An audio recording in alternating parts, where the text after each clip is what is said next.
Hello दोस्तों, मैं रणजीत सेवदा आपका मनन चौधरी क्लासेज में हार्दिक स्वागत करता हूं। मैं आज आपके लिए जो बीएससी है उसके इम्पोर्टेंट टॉपिक्स लेके आया हूं, जैसे मुझे इम्पोर्टेंट लगे और जो कुछ छात्र मुझसे पूछते हैं इनके बारे में, तो मैं आज आपको अवगत कराना चाहता हूं इन चीज़ों के बारे में। तो जो आपने जो राजस्थान यूनिवर्सिटी से जो बच्चे बीएससी कर रहे हैं तो उनके लिए यह इम्पोर्टेंट है, तो मैं उन्हें ये बताना चाहता हूँ। तो चलो हम टॉपिक वाइज चलते हैं। तो बीएससी पासिंग मार्क्स है, तो बीएससी पासिंग मार्क्स के बारे में मैंने एक पहले वीडियो बनाया है जो, तो ये टॉपिक तो हमारा क्लियर हो गया है। तो इसका लिंक मैं आपको डिस्क्रिप्शन में उपलब्ध करवा दूंगा। बीएससी में कितने सब्जेक्ट होते हैं, तो वैसे बीएससी 2 सब्जेक्टों से मैथ और बायोलॉजी से की जाती है। तो मैथ और बायोलॉजी के जो है सब्जेक्ट्स के बारे में और कितने पेपर होते हैं इसके बारे में भी मैंने एक वीडियो बनाया है, जो इससे पहले वाला सेशन है उसमें बताया है। तो आप वो भी हमारे चैनल की जो राजस्थान यूनिवर्सिटी का जो एक हमने प्लेलिस्ट बना रखी है उसमें जाकर देख सकते हो सकेगा तो मैं आपको इसका भी लिंक उपलब्ध करवा दूंगा। बीएससी करने के फायदे और ये कितने वर्ष की होती है, तो बीएससी जो है वो 3 वर्षीय होती है और बीएससी प्लस बीएड भी होती है। तो इसके बारे में भी मैंने पीछे एक सेशन बना रखा है, उसके माध्यम से आप इसके बारे में जान सकते हो। बीएससी में जो लेटेस्ट सिलेबस आएगा वो मैं आपको आगे जब नया लेटेस्ट सिलेबस आएगा तो मैं वीडियो उस पर डाल दूंगा और आपको बताऊंगा कि किस जो सब्जेक्ट है उसमें अपडेट आया है या किस सब्जेक्ट में कुछ नया जुड़ा है या कुछ हटाया गया है। तो बीएससी पेपर पैटर्न के बारे में मैं आज आपसे बात करने वाला हूं और बीएससी में पास होने के लिए क्या पढ़े, बीएससी में 60% या अधिक बनाने के लिए कौन सी बुक्स पढ़े। जो मार्केट में बहुत सारी बुक्स उपलब्ध होती है लेकिन कुछ एक चुनिंदा बुकों से ही पेपर बनाया जाता है। तो वो जो पिछले सालों में जिन बुक से पेपर बनाया जाता है उनके बारे में मैं बताऊंगा आपको आज। तो हमारा जो फर्स्ट आज का जो टॉपिक है वो है कि बीएससी जो पेपर पैटर्न है वो क्या है। अब हम बीएससी पेपर पैटर्न की यदि बात करते हैं तो बीएससी जो बायोलॉजी और मैथ दोनों सब्जेक्टों से होती है। तो बायोलॉजी के लिए अलग है और मैथ के लिए अलग है।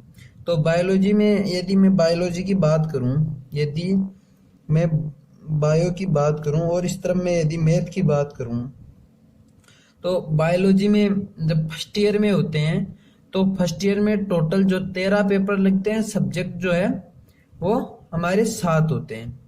अब 7 सब्जेक्टों में क्या होता है कि 4 जो पेपर हैं वो पर्यावरण, कंप्यूटर, हिंदी और अंग्रेजी जो फर्स्ट ईयर में ही होते हैं, सेकंड ईयर और फाइनल ईयर में नहीं होते। तो मैं जो इन 4 पेपरों के बारे में है वो पहले एक वीडियो बनाया, उसमें मैंने आपको बताया। तो मैं अब आज उन 3 जो हमारे कंपलसरी जो सब्जेक्ट होते हैं, जो मेन सब्जेक्ट होते हैं, उनकी बात करूंगा। तो उनमें जो हमें पेपर पैटर्न है उसके बारे में मैं बताऊंगा और हिंदी इंग्लिश के पेपर के पैटर्न के बारे में मैंने पहले आपको बताया है। तो अब बायोलॉजी की बात करते हैं। तो बायोलॉजी में 3 सब्जेक्ट होते हैं, तो वो होते हैं केमिस्ट्री, बॉटनी और जूलॉजी। ये 3 सब्जेक्ट हैं। उसी प्रकार मैथ में मैथ, फिजिक्स और केमिस्ट्री 3 सब्जेक्ट ही मैथ में होते हैं। तो जो है हमारे जो पेपर हैं उनमें से जैसे हमारे यदि हम इनकी बात करें, केमिस्ट्री, यदि बायोलॉजी में हमें केमिस्ट्री की बात करें तो केमिस्ट्री का पेपर जो है 3 पेपर आते हैं। तो तीनों पेपर क्या आते हैं, 33, सेकंड पेपर भी 33 का और जो थर्ड पेपर है वो 34 नंबर का आता है। इसी प्रकार सेम बॉटनी में होता है, सेम ही जूलॉजी में होता है। जबकि मैथ में जो है थोड़ा डिफरेंट होता है। मैथ में क्या होता है कि मैथ के जो पेपर हैं वो 40 और 40 नंबर के होते हैं। अब फिजिक्स की यदि मैं बात करूं तो 33 और 34 सेम यही प्रोसेस इसमें रहता है। लेकिन अब इसमें आपको लग रहा होगा कि फिर डिफरेंट क्या है, और ये मैथ में और जो है इसमें डिफरेंट क्यों आते हैं, मैथ में 40-40 के क्यों होते हैं जबकि इनमें 33-33-34, तो इनका जो टोटल है सम है वो आता है हमारे पास 100, और इनका है जो 120 आता है। तो ये प्रैक्टिकल के कारण होता है कि मैथ का प्रैक्टिकल जो है वो 30 नंबर का होता है, और इन सभी जो ये 5 सब्जेक्ट हैं, इन 5 सब्जेक्ट के जो पेपर हैं, सॉरी प्रैक्टिकल जो है वो 50 नंबर का होता है। अब इनमें पेपर पैटर्न की बात करूं तो हमारे पेपर में जो है 10 क्वेश्चन आते हैं। अब 10 क्वेश्चन में भी अलग अलग तरीके से क्वेश्चन आते हैं। मैं आपको आगे जो सेशन बनाऊंगा उसमें पेपर के हिसाब से पेपर में बताऊंगा आपको कि कैसे आएगा, लेकिन मैं अभी बताता हूं जो जूलॉजी, बॉटनी और केमिस्ट्री है, इन तीनों सब्जेक्टों में क्वेश्चन के में अथवा आता है। जैसे हमारे पास एक क्वेश्चन दिया गया है, इसमें जैसे इकाइयाँ आती है, इकाइयों में 5 इकाई आती है, 5 इकाइयों में प्रत्येक इकाई में 2 क्वेश्चन आते हैं जिसमें से एक हमें करना होता है। अब उस इकाई में जो एक क्वेश्चन दिया गया है उस क्वेश्चन में जो नीचे जो और पार्ट्स में क्वेश्चन दिए जा सकते हैं वो एक अलग बात है, लेकिन वैसे 2 क्वेश्चन आते हैं और इसमें और इसके मध्य में और लिखा हुआ आता है, तो हमें इन दोनों में से एक ही क्वेश्चन करना होता है। इसी प्रकार बॉटनी में, केमिस्ट्री में और जूलॉजी में तथा मैथ में और केमिस्ट्री में, यदि मैथ की बात करूं तो मैथ में भी, मैथ और केमिस्ट्री में ऐसा ही आता है। जबकि जो फिजिक्स सब्जेक्ट है, फिजिक्स सब्जेक्ट की कुछ अलग बात है। फिजिक्स सब्जेक्ट में ऐसे आता है जैसे एक क्वेश्चन है तो एक क्वेश्चन के नीचे 2 पार्ट्स आते हैं। अब इन दोनों पार्ट्स में और लिखा हुआ आता है, और इसमें सेकंड जो लास्ट वाला क्वेश्चन होता है उसके और आता है। एक क्वेश्चन तो हमें कंपलसरी करना होता है, और यह कोई जरूरी नहीं कि यह भी आए, यह भी कई बार नहीं आता है, तो आप इस चीज का भी ध्यान रखना, ठीक है। अब पेपर पैटर्न की बात तो हो गई। अब मैं बीएससी में पास होने के लिए जो कुछ लोग क्या होते हैं कि ग्रेजुएशन के साथ साथ एसएससी, सीजीएल की या किसी और कम्पिटिटिव एग्जाम की तैयारी करते रहते हैं, तो वो जो है एग्जाम की तैयारी नहीं कर पाते और लास्ट मंथ में पढ़ते हैं, तो फिर उन्हें पास होने के लिए क्या गाइड किया जाए तो मैं आज आपको बताने वाला हूँ। तो लास्ट समय में पढ़ने के लिए अब मैं आपको बताऊं तो जो सॉलिड पेपर आते हैं राजस्थान यूनिवर्सिटी में क्या होता है कि रिपीटेड क्वेश्चन बहुत ज़्यादा आते हैं। तो रिपीटेड क्वेश्चन के लिए सारथी और पार्थ, सारथी और पार्थ 2 प्रचलित सॉलिड पेपर हैं, और भी आते होंगे लेकिन ये 2 प्रचलित सॉलिड पेपर हैं। तो इन दोनों सॉलिड पेपरों में क्या होता है कि पिछले साल के क्वेश्चन आया करते हैं, तो वो पिछले साल के क्वेश्चन के हिसाब से ये पेपर बनाए जाते हैं।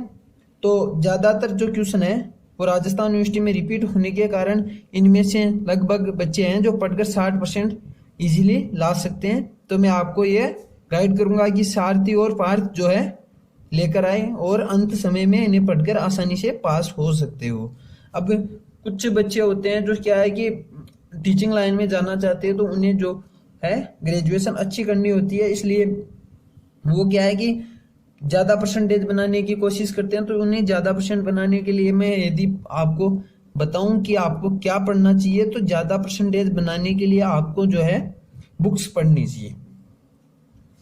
सारथी और पार्थ के चक्कर में न पढ़कर आपको बुक्स पढ़नी चाहिए। और मैथ के छात्रों के लिए तो मैं अहम तरीके से बताऊं, आपको ज़्यादातर बुक्स ही पढ़नी चाहिए। जो छात्र आगे मैथ में कुछ करना चाहते हैं तो उन्हें तो बुक्स ही पढ़नी चाहिए। अब क्या होता है कि बुक्स में भी बहुत सारी बुक्स आती है, जैसे आरबीडी की आती है, सीबीएच आती है, जेपीएच आती है, बहुत सारे पब्लिकेशन की बुक्स आती हैं। तो उन बुक्स में से कौन सी बुक्स में से पेपर बनाया जाता है और कौन सी हम पढ़े कि वो ज़्यादा सही रहे। तो हमें मैथ के लिए तो मैं यदि आपको बताऊं, मैथ सब्जेक्ट के लिए तो आपको जेपीएच, क्योंकि बहुत सालों से जेपीएच से क्वेश्चन आ रहे हैं, तो आपको जेपीएच पढ़नी चाहिए। और यदि फिजिक्स और केमिस्ट्री की यदि मैं बात करूं,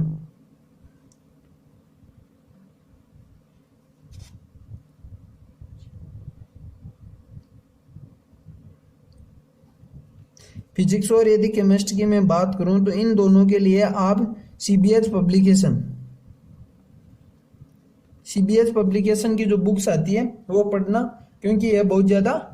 और यदि मैं जूलॉजी, बॉटनी और केमिस्ट्री की बात करूं तो इन तीनों सब्जेक्ट्स के लिए भी आप CBS बुक पढ़ सकते हो, क्योंकि CBS बुक्स अच्छी आती है लैंग्वेज के लिए और क्वेश्चन ज़्यादातर इसमें से बनाए जाते हैं।